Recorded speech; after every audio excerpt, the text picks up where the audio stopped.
Welcome in, Raiders. It's Vamp. This is a Raid Shadow Legends video, and guys, today we're going to talk about building a damage ninja. Now, this is the first time I've done it on my account. What we're going to focus on specifically in this video is how the hell do you choose masteries for this dude if as much as he does and as much as he brings and as many stats as he potentially needs if you want to build him in damage, what masteries should you choose? Stay tuned because we're going to tackle that right after this.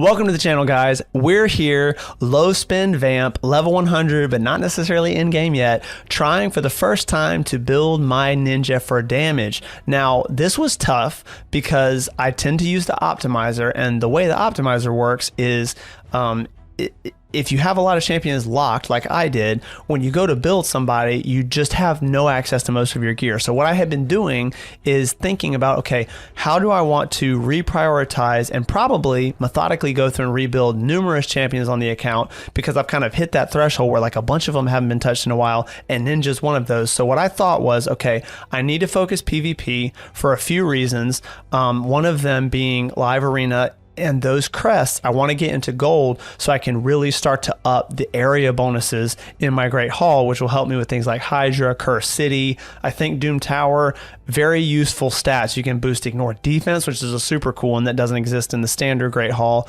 You can boost crit damage, which is another one that's like, there's kind of not too much play with crit damage if you don't have a lot of God gear, because you can't glyph it.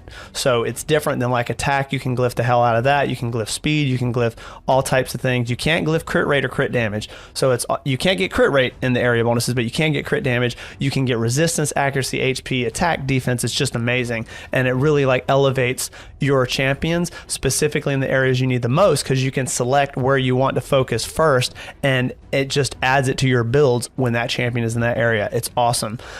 What I did was I built He-Man and told it like take whatever good gear you want. Obviously it wanted him in Savage, and it actually determined that there was better value for him to be in Savage in one crit damage set than to be in another Ignore Defense set. Now, I have not had a chance since coming back from my break to acquire some of these new sets that are damage dealer sets. Like Merciless is one of the ones that comes to mind. I do have some Slayer that I need to level up, but Slayer doesn't feel like super much better than like a crit damage thing, because there's just not, it gives you stats, and I think it gives you like turn meter on AoE if I remember correctly, but it doesn't give you things like Ignore Defense or chances for extra turns. So that, you know, Merciless is definitely better in that regard. And I think you have to be at a 6-piece set with Merciless to get the Ignore Defense. I don't remember if it's like on AoE or something like that. Actually, we can look real quick, but I don't have enough pieces yet to have that many good pieces for the optimizer to put on a build. Well, where is it? Merciless 1 through 9, 4 pieces. Oh wait, no, that's totally different. Right here, 6. 35% Ignore Defense is awesome, but you have to have 6 pieces of it, right? And I do not. It's not even trying to put 2 to 3 pieces yet. I guess they're just not good enough. Obviously some of it, if you saw there, needed to be leveled up. But anyway, this is what it came up with, okay? So I put He-Man in the build, locked it, and then put Ninja up next, except that Ninja's a little bit different, and that's why I put him in All Cruel. Ninja needs more stats than He-Man. He-Man doesn't need any accuracy. So their speed is comparable. Ninja's actually a tiny bit slower by like 5 to 7 speed, although I haven't glyphed He-Man or Ninja's speed because I usually wait and do those glyphs at CVC, and I did not get around to it this past CVC. But I still had a really good score though, so. But anyway, he's at 230 speed. We'll actually just look at it right here. Pretty decent HP, although I didn't build for that.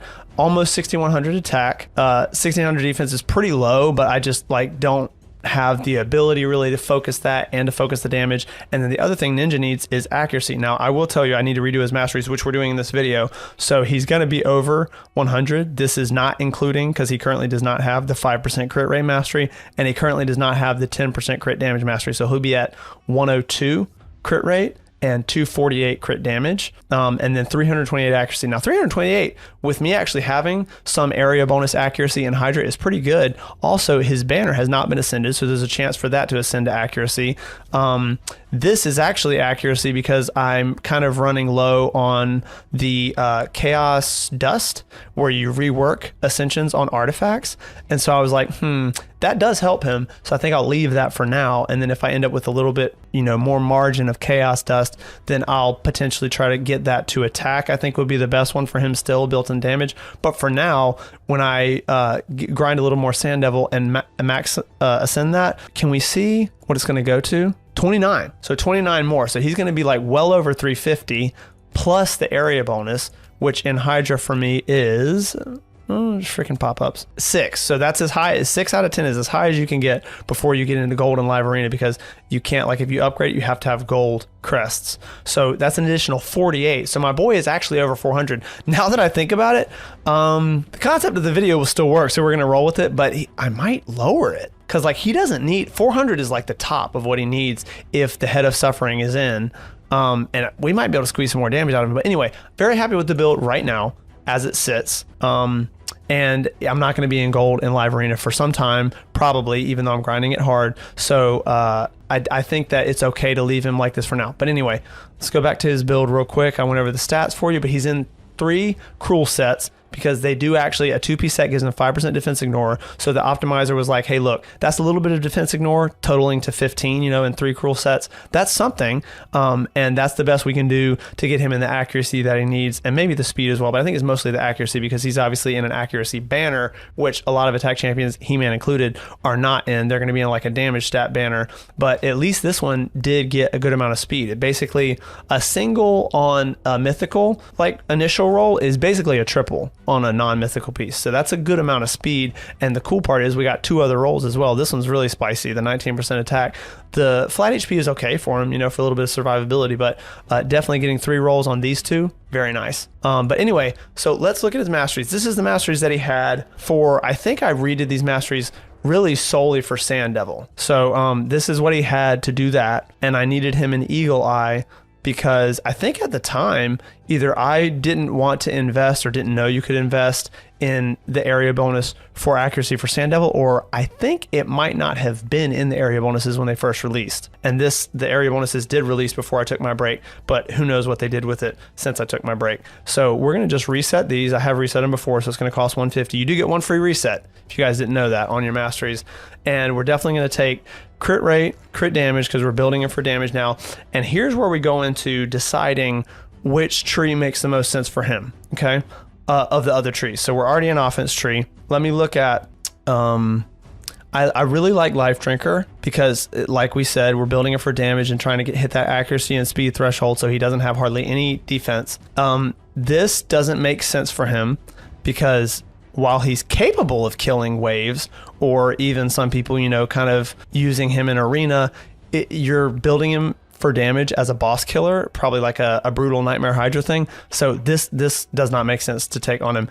And now this one might, because you're going to be beating down Hydra heads a lot. So he's going to hit Hydra heads that are below 40% HP a lot. What I tend to do is kind of go slowly and methodically through it and make sure that I'm picking whatever my best 3 options are per line. And you've got to remember, before you select it, where it's permanent, at least until you spend 150 more gems to reset again, you want to make sure you're connecting to what you need in the next row. So you need to be at least 1 row ahead when you confirm. Okay, so we're going to look at this. These we know, no-brainer. I'm thinking I'm going to take defense. I feel like that's also a no-brainer for a champion that has enough gear to work with, that he doesn't need the accuracy stuff going on in support, probably doesn't need Lore of Steel, which gives you a multiplicative increase to stat set bonuses. So actually he wouldn't get that. He would get that on Cruel, because Cruel has the 5% defense ignore, but also some base attack increase.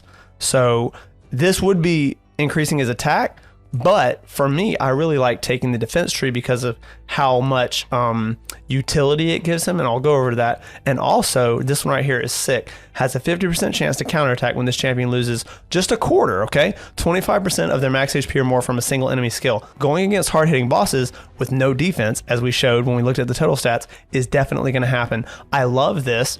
And Ninja has an added benefit that he has a pretty good chance to land decreased defense on his A1. Okay, so his A1 hits pretty good if you have him built-in damage, and you could land a decreased defense if, it's down to 1 turn or off that enemy. He has a chance to reapply it for free out of turn, right? If he procs this mastery. Then I think there's another one. Is it this one? Yeah, so this one might be dangerous to take in Hydra, because it means that if somebody gets feared by the Head of Torment, he could then counterattack the Head of Torment, 20% chance to do so.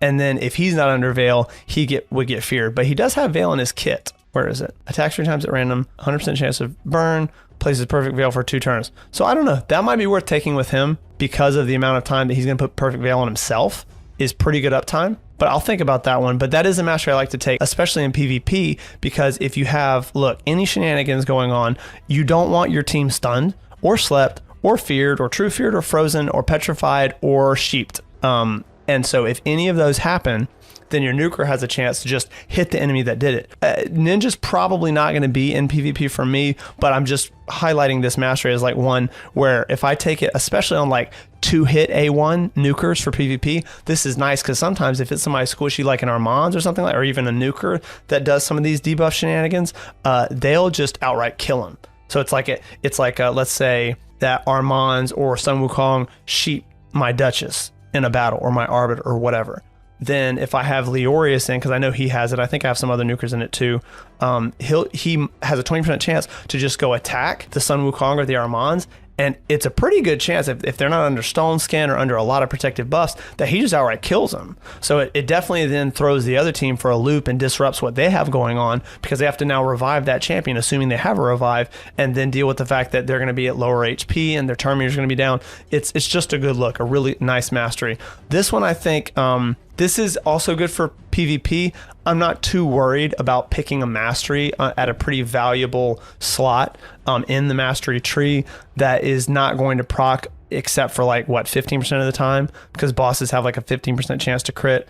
But as far as, again, PvP, this is a good one. 50% chance of increasing turn meter. So they're not going to attack, but it's a much higher chance than deterrence, where it has a 20% chance to actually attack. This one has a 50% chance to increase turn meter. 15% is pretty good, right? It's half of an Arbiter turn meter boost. Another one I really like, and then we're going to start kind of working through methodically, guys, is Resurgent. 50% chance to remove a random debuff from them when they lose 25%. So that synergizes with the Retribution, right? So that it's another skill where if they lose a quarter of their HP from a single enemy skill, they get a chance to remove a random debuff. That includes True Fear in Hydra or CC, Petrification, Stun, freeze, whatever in PvP. So this is another one that's really good for Hydra and really good for PvP. It's not just Hydra, right? But like Hydra's the main thing that we're thinking when we're building a damage ninja. The other bosses where he is good, built-in damage is just an added benefit.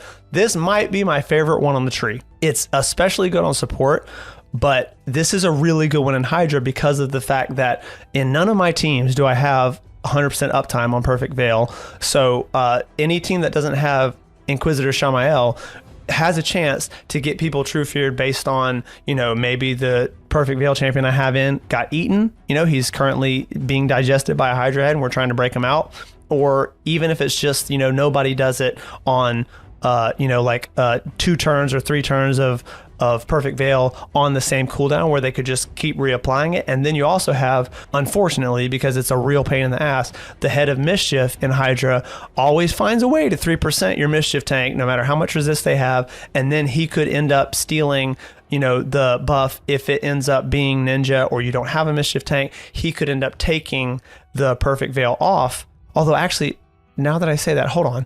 I might be getting ahead of myself. That's the one buff that he can't steal, isn't it? So anyway, it would just go back to what I said. It would be the fact that it's very difficult to keep it up 100% of the time because there's always like a 2-turn Perfect Veil and a 3-turn cooldown or what have you. And then depending on which champions get eaten, your turn order can get thrown off a little bit. So, but anyway, enough of that. This is very nice because it has a 30% chance, so about 1 in 3, of placing block debuffs on the champion for a turn whenever any of these like brutal CC debuffs expire on the champion. Which means, again, especially in PvP, but it's also good in Hydra, that if they get any of these nasty debuffs and their turn meter gets to full, where it just goes ahead and removes the debuff and they miss their turn, they could actually get 1 turn of block debuffs just for free. Very, very nice.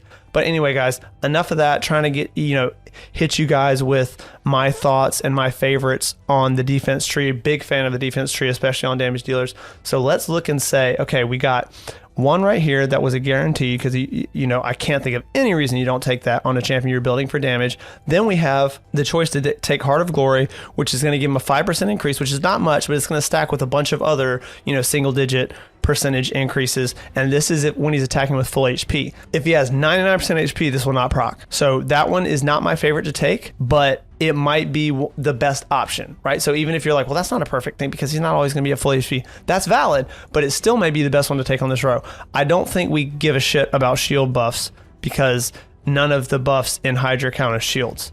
This one is when he's at 50% HP or less. That one is the one I tend to like to take if it connects to where I need the tree to go on the next row, because that means that if he's getting low, then he gets like a little boost at trying to save his own life, if that makes sense. So then you have to look, because you get a choice of 3 between the 2 trees. It doesn't matter if we take 2 over here, 1 over here, or 1 over here and 2 over here. So I'm going to try to get defense because he doesn't need resistance, but I'm going to look and see, okay, what does that connect to? This is the one, improved parry is going to decrease the damage received by 8% when he's hit with a critical. Don't see using him much in PvP, so I'm thinking probably not, just because we only get any mileage out of this mastery when we get crit, and that's at maximum 15% of the time. I know it doesn't work out perfectly to be 15%, but it's a 15% chance anytime we get hit by a boss, and I just don't think that this is going to be a super high value for a boss killer, somebody who's like primarily or solely focused on PvE and bosses. This one, however, is decreases damage by received from AoE attacks by 5%. 5%, but anytime you get hit by AoE, guess what boss hits you with a ton of AoE? That's right, you guessed it, Hydra. So this is potentially a very good one for him, but I'll look at the rest just to kind of show you guys. Increases the amount of healing and shield this champion receives by 5%. That one might be underrated. I don't know how many people take this, but I really like this one, and I think that this might get more use, right? More times that the mastery kicks in than either Grim Resolve or Heart of Glory. Okay, so it's just a thought, but again, don't forget, we need to make sure that we have a path to connect to the next one, or we're going to be screwed and have to reset. The last one here is not very useful, in my opinion, because of the fact that the only True Fear is the only debuff here that we're going to deal with in Hydra. So it's just not going to, again, kick in this mastery very often at all. So let's skip that one. It might be a decent one for PvP. Kind of like this one. So the right side is more PvP. So let's go ahead and take defense, because I'm okay with picking one of the 2 on the left. This is going to just make sure that we know once we unlock defense, we can't get any support masteries. So for this one and this one, I kind of want to take both, but we want damage, right? So I think it'd be smarter to pick one. I feel like we're going to be at 100% HP because we're trying to protect him, obviously, more often than we're going to be below 50. Because below 50, listen, I've been there and had my Hydra team get beat to fuck and barely hang on and try to get that 1 key, but we're not going to want a team, you know, on a higher difficulty Hydra that's letting the nuker get to that point, because he's going to get smashed and he's going to be dead, and that's going to really affect his damage. So I'm thinking right now Heart of Glory, but let's look at the next row, like I said. So we have healing this champion each time an enemy heals. The Hydra doesn't really heal. Like, they have a thing where they can, the life barrier can give them like full HP, but I don't know that counts as a heal, and that's not going to happen too much because we're going to be putting the Hydra heads down. So we're not going to, you know, even if that worked to heal him, we're not going to build his masteries around that, because we're just trying to knock the heads out and not let them sit there and heal back to full. Wisdom of Battle. Oh, we already talked about that one. I like that one, but it's off on the side. I don't know, because I think we're definitely going to take Delay Death, okay? So this is like, I feel like a must against bosses, especially in situations like Hydra. It's not as useful in like an unkillable team in Demon Lord, but even in Demon Lord, if you're not in an unkillable team, every time this champion receives damage from a specific enemy, it reduces it by 0.75% with each hit taken from that enemy. Damage reduction stacks up to 6% for each enemy. So after what? I don't know what the math, I can't think of it. It would be like 1.5. So double it. So 12 after 12 hits. Is that right? Math people, check me in the comments below, because I'm just trying to do this on the fly. 12 hits, I think, and you're at 6% for that enemy. That probably won't proc like a ton in Hydra, but it can definitely proc in other areas of the game, and it will for sure proc in Chimera. So this is a good one because it just is a free 6% damage reduction added on, and this is really not a good row here. I mean, increasing ally res, you definitely don't need Ninja doing that. You really, I think that's a useless mastery now. That's from back when the game released. They could redo some of these, to be fair. Placing a leech when doing any of this CC, you can't do this to really almost any bosses. Maybe Viper form you can true fear, but we're not going to take that for that reason. And this one is even worse. Increases resistance by 10% for each debuff. He's not in resist, and we don't want him debuffed. So we're going to be building teams to keep him from being debuffed. Terrible mastery to choose. So if we want to go there, then that obviously means we need to have at least one of these three. I definitely think this one's real good. I think we take this one for sure. Now, if we look over here at what options we have to, let's see, this one, we don't care. That's great for a nuker in arena in PvP, but it's only going to do the literal first hit. And I believe on each enemy doesn't count against Hydra. If you guys actually know, and I'm wrong on that, please let me know if every time a Hydra head comes back, it counts as a new first hit. But this is one of those things where I don't even know if people have data mined this information necessarily. This one I really like because we're trying to get the heads low, right? So they're going to be below 40% a good amount. Life Drinker I really like. Since we don't need this one, then let's see if we took these two and we stay on the left. What do we got down here? We're not doing anything with Ninja, as awesome as he is. That's exceeding 30% of the target's max HP in Hydra, so that's a no-go. Let's see this one. You can't do any of this to people in Hydra either, so we're going to stay on the left, which makes sense because this is a lot of the masteries that you would choose maybe for Demon Lord are going to make sense choosing for Hydra as well, because you can't do things like, CC the Demon Lord or the Hydra clan bosses. So this one's going to be great. This is like bring it down as a must against bosses because obviously, right? Like I don't have to point out that all bosses have a higher max HP. And then I think I'm going to take, I don't think my build's nearly good enough. I would need him in like Savage plus other stuff for a lot of ignore defense to end up taking Helm Smasher. That's like an ultra in-game thing for me right now, I think. So I'm going to stick with what makes sense. And for him, that's War Master. So we're going to come down on the left side anyway. And then this one increases the damage of his default skill by 2% each time it's used, stacks across rounds in a battle. Obviously, it's just one round in Hydra and Chimera and most places that he'll be fighting a boss. So he's going to basically, once he hits, 5 times, he gets a 10% damage increase on his A1. That's great because I want to use this dude with the Mad Hatter, and I want him to be using this Retribution Mastery to hit extra A1s. So that's just 10% more damage. We're building for damage, right? That's a perfect fit. So then if we look right here, we get a shield buff for killing an enemy. You decapitate heads in Hydra, but you never kill anything. So that's not going to be useful. This one increases the damage for each debuff on him. Again, that's useful in certain scenarios. I would argue this is not a particularly good match. It's very, very, very niche, but we're not going to be building to allow Ninja to be debuffed because he's one of our more fragile people. Not a full glass cannon, but kind of close. So those two are also not going to be useful for us. This one is again based on kills.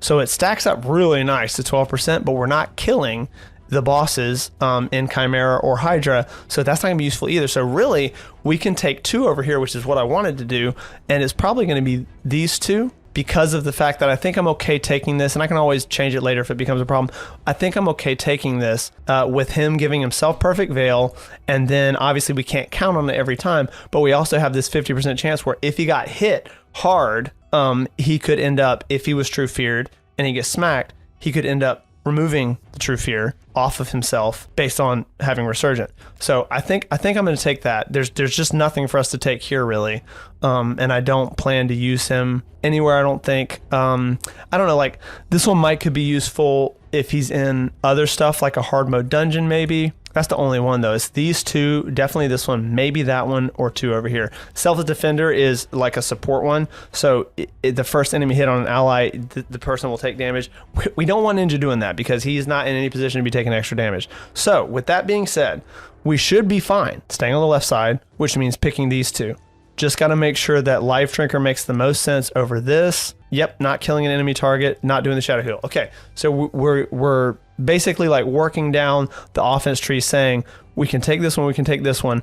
And what that means is I was checking that we don't need to take this in order to get here or here. Something which, I mean, we could connect there. So if we needed this and we wanted single out, then we probably would need to take this one in order to come down, but we don't want anything on the right side because the right side is much more like killing enemy champions in wave-based stuff. So I'm thinking building him in damage, do we take this? Because we also want him to stay survive. What I'm weighing in my head is that this clearly increases damage. That's great. We're building him for damage.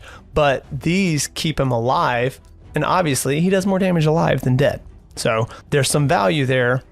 Let me think about this for a second. I think that's a really good one. But this is just every time he gets hit. This is only for, like, for example, if you have a team that heals but has no shields, which you're supposed to kind of have shields in Hydra, but trust me, I'd be scrapping together Hydra teams, you know, using all kinds of underdog and underrated and just whatever I got, right? Like, I don't have perfect Hydra teams by a long shot. So I should usually have shields. I'm just trying to think. We could take both. I think because it's a damage build, I want to take this one. Pick one of these, although I'm not ready to pick yet. And because either of them work, because we're going to connect to this one next. That's the one we want.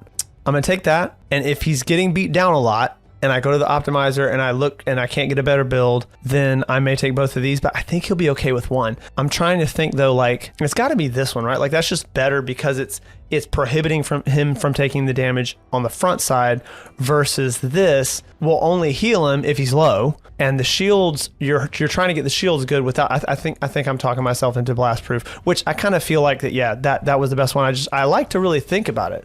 Like, I like to go through here. I have a lot of the names memorized. I don't necessarily, which is weird because I have a bit of a photographic memory, but I don't always remember exactly what connects to what, but like in my head, just envisioning it. But I think that this is probably a really good one to take against Hydra specifically.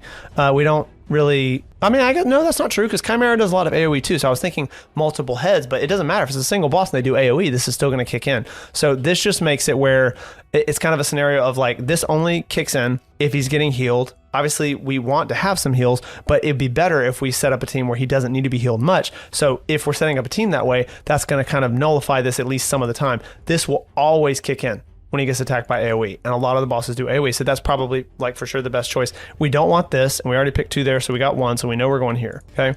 And then because I already went through this row, we know we're connecting to this, so we'll go ahead and take that, which obviously these are easy to connect because they're right above and below each other.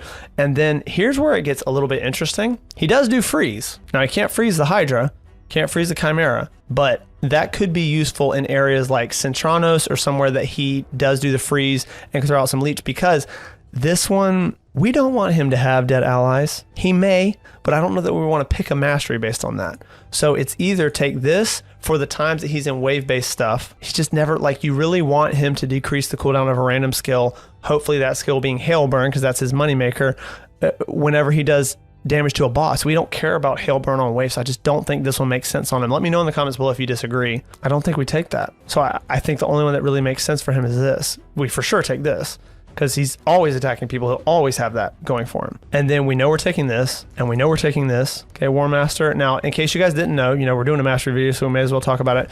Giant Slayer is traditionally better. I do think there are some exceptions with the way that champions have like lower cooldowns now than back in the day when these masteries were released in the game.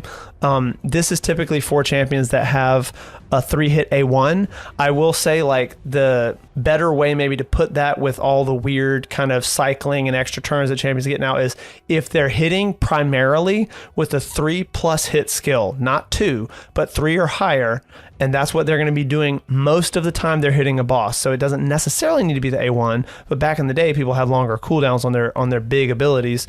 Then they should take this, because the math just works out for 3 30% chances being better than 1 60% chance.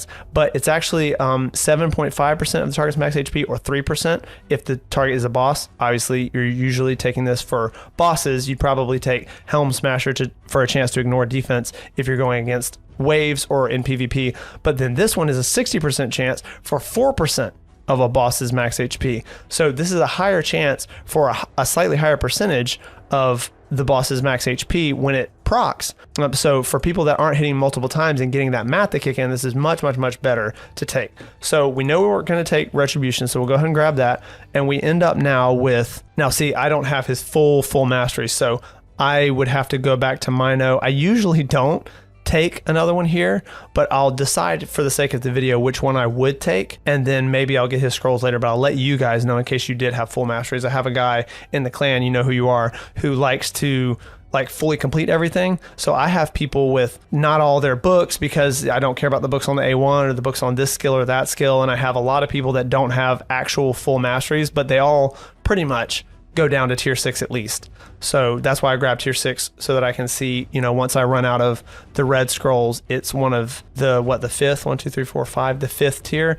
I only take 2 sometimes, but I probably will take him back into Mino and fix that at some point, whenever the fuck I can get back to Mino, because all these events of like, I just feel like that it would be irresponsible to spend the energy there. So I'm thinking, I just don't think that that's useful. Only by 10% for a dead ally. That might be better than this. I don't know. Leech could be good if like we're using his freeze and actually need it. Although if he ever got in like a duo or something, this would be useful. I think I'm going to leave this. And this is actually, I'm glad that I did this like actually versus, you know, hypothetically going through masteries, because y'all are getting to see exactly how I do it. And this has worked really well for me on the account. I'm going to leave this. Try not to forget, but I'm going to leave this and then see how it plays out. And once I start using him, because this is going to be the first time he's been in damage since way back when I had him as a main nuker, back when he was released and the account was like much less progressed. I'm going to see which one looks like I would rather have. That he's doing a lot of freeze in different areas of content against waves where the leech might be nice, versus does he have situations where one of his out, because even just one ally would give him 5%, right?